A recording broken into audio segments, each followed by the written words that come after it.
Ngayong gabi, sir, na-incident diri, sir? Sa kabutol? Oo. Naunsa ni pagkahitabo? Ingkod, sir. Ingkod lang, sir. Ingkod, sir. Ingkod, sir. Injury sa balikat ang tinamo ng isang binata sa Butuan City nang tangkaing agawin ng bola mula sa katunggali sa larong basketball.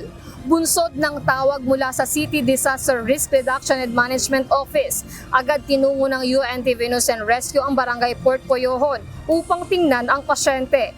Asa ang sakit, sir? Pakigunit ko, sir. Taas ni mo, sir? Dili. Straight. Straight ni? Kana daw.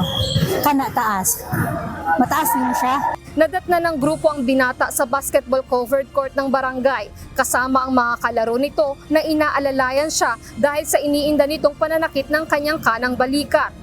Agad nagsagawa ng initial na assessment ang team sa 21 anyos na lalaki upang matukoy kung gaano kalubha ang kanyang tinamong pinsala. Doon sa imuha. Dili. Ana. Kaya? Pa-straight ni mo imong lawas, dili.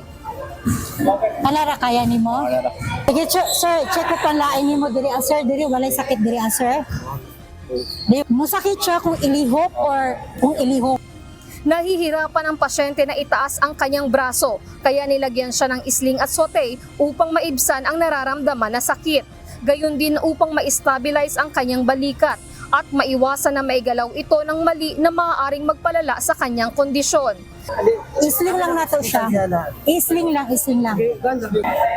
Ayan ka sakit sir, on and off or continuous?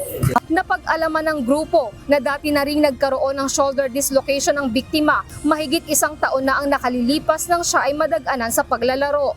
Labis nang ikinabahala ng binata ang pangyayari, lalo na't parehong balikat na niya ang napinsala. Guniti lang siya, sir. Ana lang siya, Para mabutangan na to tarong og isling, sir, ha? Dili na nimo siya ana diri, ha? Pakuanon pero sakit na. Pero dili na nimo mairog, ana. Matapos masuri ng grupo ang kanyang vital signs at mabigyan ng paunang lunas, agad na dinala ang binata sa Butuan Medical Center para sa karagdagang atensyong medikal. Lizel Nael, UNTV News and Rescue. Diyos ang aming sandigan, serbisyo publiko ang aming pinahahalagahan.